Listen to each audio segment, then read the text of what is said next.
Mbalamusizaako munyera mukama waffe Yesu kansubire muri bulungi. It's life in Christ. Tubebaza okubanga mutambudde naffe, mwebala okutugoberera, mwebale byonna. We don't take that for granted. We appreciate you buli omu mu ngeri ye. We treasure that so much. So lunaku olwaleero tuze ne Pastor Joseph Muwanguzi Buyungo, CEO for Jim Nansana. Arangu nakwalira zinate okubanga atusomesa Lwaki Amalogo Gatukwata. Gwe nanga bali bakulozeeko ne bikukwata, azokubulira lwaki byakukwata. Naawe otalugibwangako azokubulira kikyo olina okukola obeerenga ne wologebwa tekikutuukako. Obeerenga newe bakola batya tewali kisobola kutuuka. Remember ffe abalokole tubeera n'obwo obukuumi obw'enjawulo. Gwe kasitoba ng'otuukiridde mu Katonda ng'otambula ne Kristo era ng'okola ebyo ebisaana, obeera olina obukuumi obw'enjawulo nti n'ebyo niwe baloga ebimu tosaana bimanya because batebikukwata. Tosobola bimanya. So Pastor Buyungo nakwalaza okutusomesa n'okutubulira lwaki kiri bwekityo. Era without wasting time sigenda kulonana budde bwammwe yadde kamubawe mubeere nga mumwewulirako abakuume atakuumira mpeera. Lwaki amalogo gatukwata? Amalogo gatukwata ekisooka okuba abanafu mu mwoyo. Buli w'obanga olina omulogo ku bulamu bwo beeranga w'amaanyi mu mwoyo. Weyongerenga kuba w'amaanyi mu mwoyo. Kye bayita okubeera ow'amaanyi mu mwoyo onywezebwa mu butuukirivu n'obutukuvu n'olwanira mu Katonda okusinga okulwanira mu mubiri. Mwana wange yawuliranga obusungu n'agamba ne mmala mukwata ne mmala mutegeerako. Ne mugamba gwe kifuule ng'ekitaliiwo gwe weenywereze mu Katonda. Naye mu kwenywereza mu Katonda, Katonda n'ajja n'amwanika. Omulogo w'avaayo n'akweyanikira nti gwe manya byakoze mu kyama bingi. Kano ak'okukweraga kaba kabonero kakuwangulwa. Era ne bwakweraga ng'alina kyakoze wadde kisiikudde enfuufu. Ffe Mukama yatugamba enfuufu weefuumuuka, ffe tulinnyisibwa mutindo. Totyanga kintu kyonna ku kye bayita mulogo. Omulogo omuwangulanga n'ekintu kye bayita olwanyisa okutya mu bulamu bwo. Totya. Oyina Katonda ow'amaanyi asinga aw'abalogo. Kasita obeera ng'otidde awo bwe buzibu. Kazi yabadde ankubira essimu n'aŋŋamba musumba ku mudaala gwange wawano waliwo pusi bagitadde wano, pusi eremeddewo biki byonna ne mugamba katusabe. Mala n'aŋŋamba bamusuulidde mutwe gwa mbuzi, bankubira amasimu bwe gatyo. Ne ŋŋamba ngenda kukusabira ogenda bijjawo. Ate mu nsaba yaffe ekigendwa kye bagisindikiddemu tukisazaamu mu linnya ly'ani? Kubanga buli akuloga yonna alina ekigenda lwaki akuloga, lwaki akutambulirako, lwaki akulwanyisa, abeerako kyalwanyisa. Kati ekira lwanyisa ekibi. Amalogo agamu gatukwata lwa kibi. Buli w'otatambula bulungi ne Katonda amalogo gajja kukukwata. Olw'okuba nkuyigiriza okulwana olutalo, tojja kutambulira mu bwenzi, tojja kutambulira mu bubbi, olowooze nti tebaakuloge nti nebikukwata, bijja kukwata. Wadde ekyawandiikwa gyekiri teri ddogo eri Isirayiri wadde mulaguzi, naye ow'ekibi akwatibwa. Ffe abalokole tetulogwa, naye ekibi kituyingizaako eddogo. Kyova olaba nkugamba nnyo weekuumire mu butuukirivu n'obutukuvu. Isaaya 5:14 agamba nti mu butuukirivu mw'onooyima okunywezebwa. Tunywezebwa na butuukirivu na butukuvu. Malogo mangi nnyo ngenda gakunnyonnyola ge balogamu. Naye ekigenda okukuuma tandika otambule ne Katonda mu butuukirivu n'obutukuvu. Alalusa abalogo n'abasiriwaza, kati Mukama agenda kukusumulula olwaleero, agenda okwepankirako okukuloga ekyo ekyawandiikibwa kitambulirewo n'amafuta gaakyo. Waakujja togenda kuddawo. Mukama bwe yajjayo endogoyi ku nkondo yagijjirayo ddala. Naawe njagala akusumulule, waakusumulula. Eddogo kye libeeredde awo, alalusa abalogo n'abasiriwaza amagezi gaabwe n'agazaawa ennyuma. Nalina muwala wange wano ng'alina bamuloga, ate nga nange wano baloga. Naye ng'aloga nze nakyewuunya nnyo. Emmotoka yange yatuuka n'egwa ku accident n'emala ebbanga. kati nze kyefumiitirizaamu simanyi eyamuloganga oba yalinga alina kiruyi ku nze oba yalinanga ku ye simanyi, kubanga omulogo oyo mu kiseera ekyo kyali kyekimu. Emmotoka yange neegwa ku akisidenti neerwawo nga sigikanika. Muwala wange wano omuweereza nampa ku mmotoka ye nemba nga gye ntambuliramu. Nagambye buli kyolimu kyonna bw'ofuna ekizibu omulogo asanyuka ly'essanyu lye. Bw'ofuna ekikutaasa mu kizibu kimunyiiza nnyo. Naye olwaleero Mukama njala akusumululeko omukisa ofune ebinyiiza omulogo.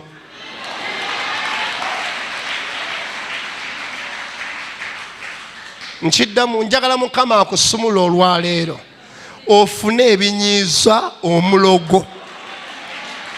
Bw'aba tazze eri Mukama yamanyi we binaamuzitoowerera, naye njala Mukama akikkolera olwaleero. Bwe nafuna emmotoka nga wano wabajjanga ne batosuulira wananga ebintu ku kyaki nga simanyi, ne babeera nti wali tulina faamu y'embizzi awo twazimba lutikko nga tusangawo okutekeera ku biyumba by'embizzi byonna bayiyeewo butungo ntungo bulo buntuntu nga bomaasizaawo sibitegeera. Naye ne muwala wange nga nnyumiza nti neewange babiyiyeeyo ewaka, tasula wala nnyo na kyalo kyaffe wano ne sibifaako. Naye okumanya omulogo alina ettima, akola ebintu eby'effujjo ebiraga omutima gwe nti mubi. Yagulanga chips n'azikolamu pupu n'azikasukanga mu kikomera kya muwala wange, n'asuulayo emitwe gy'enkoko. Bulogo akola ebintu. Lwaki ebyo byonna byonna abikola? Eba oda kuva eri amutabulira eddogo. Bw'amugamba nti genda oyiwa omusaayi nga weetoolooza ennyumba yonna awaayo. Nabagamba nti we tuba tusimbula eddogo toliteekamu kuzannya, aliteekamu omuzannyo mu sseeri.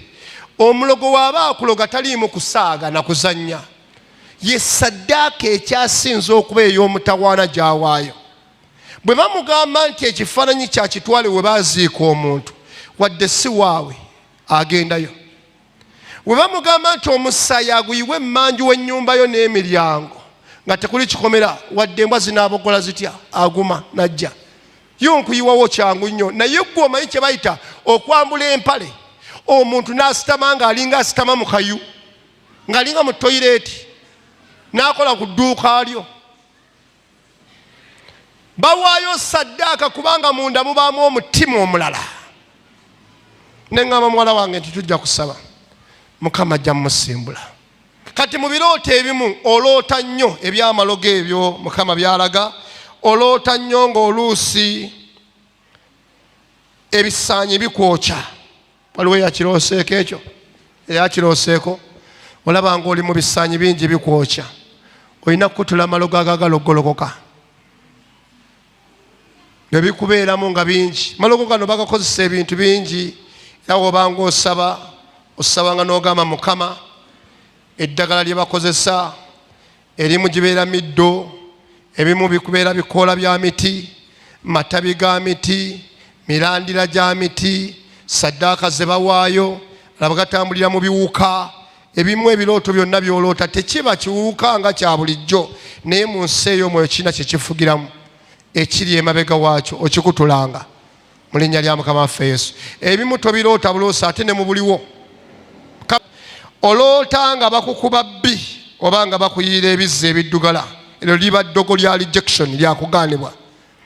Era buli woloota ng'olaba bakuyiira bbi, bakukuba bbi, bakuyiira ebizzi ebiddugala, kuba kwonoona.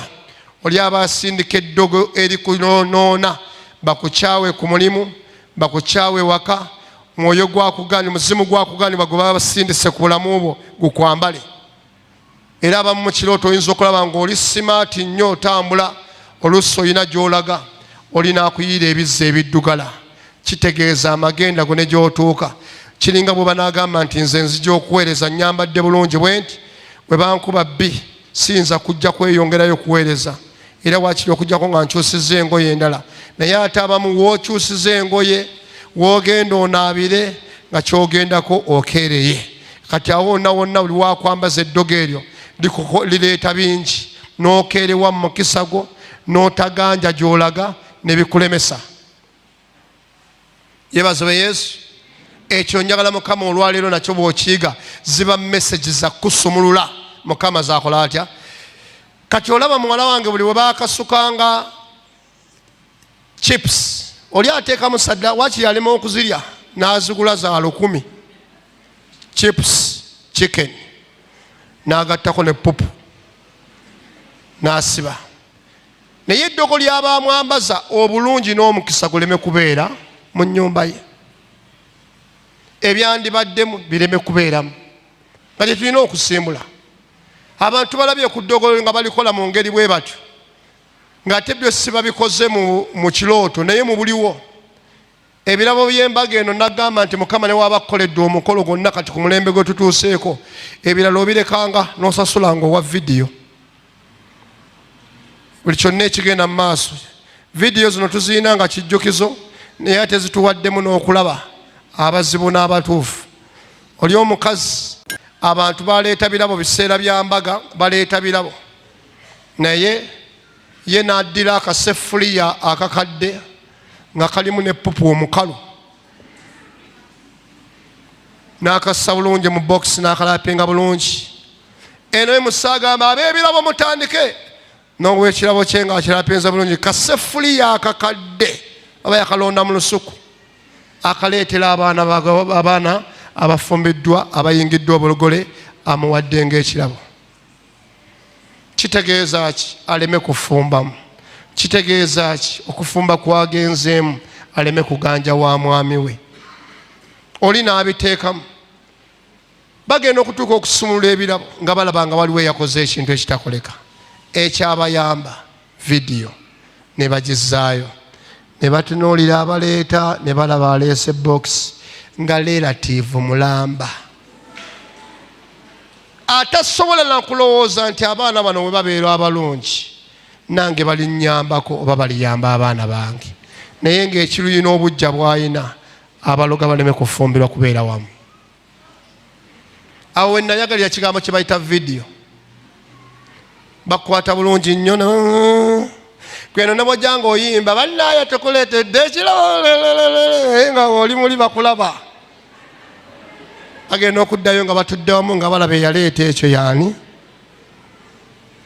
Naye byonna byonna vidiyo ne we zibaawo ekisinga mu byonna kusaba. Kukola kutya?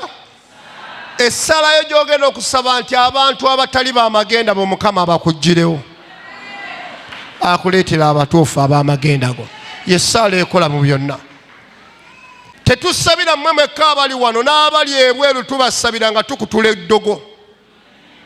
Eddogo ddyo tiryetaaga kusaza visa. Lyakolebwa dda liyita wonna. Senna kyewuunya nti waliyo n'abamu abalogo bapangisa n'abaloga n'amusaliza nga ffe abasumba we batusindika invitation letter ne batusasulira tiketi ne batuyita tugende tusabire family tuweereze n'abalogo babapakira. Oli n'amuwa tiketi ajja aloge afuwe bulungi emmindi. Twagala olwaleero ebyoto by'obulogo tubikutule. Twagala enkoodo z'amalogo tuziveeko olwaleero. Oba ddogo pya oba kadde oba vubuka life lyokyebwa omuliro lizikire mu linnya ly'Omwana Katonda omulamu. Waliwo eddogo nga kadde likusinga n'emyaka ng'era emizimu waba ogigoba gigamba nti ffe baatuteeka wano tetulina gye tulaga. Egyo gye njagala olwaleero giveewo mu linnya lya Mukama afaani Yesu. Waliwo ebintu ebimu nti Yesu akusumula ku nkondo naye ng'olina ekintu ky'obadde owera ennemba nakyo okumala ebbanga ddene. Ebimu tewasobya. Agamu amalogo gava ku bazadde baffe gabakwatira mu bwenzi baakayaniranga bibanja baalyazaamaanya abantu ne banyiiza ababaloga ne baloga famire yonna. Gw'ogenza okizaaliramu nga bakwambaza kintu ng'oli yasimba ddogo mu famire n'agamba tewali birabikawo wano bujulizi bwonna. Buli mulembe gwonna ogwagala okujja ogw'obujulizi yagusiba. Ffe tugenda okugusumulula olwaleero.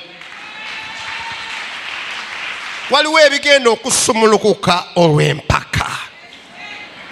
Bamuyita mulogo. Amalogo gano mu kirooto ebimu kyentera nnyo okugalaga nti abantu abamu Mukama agakusumulamu agakulaga mu kirooto. Mukama yebazibwe.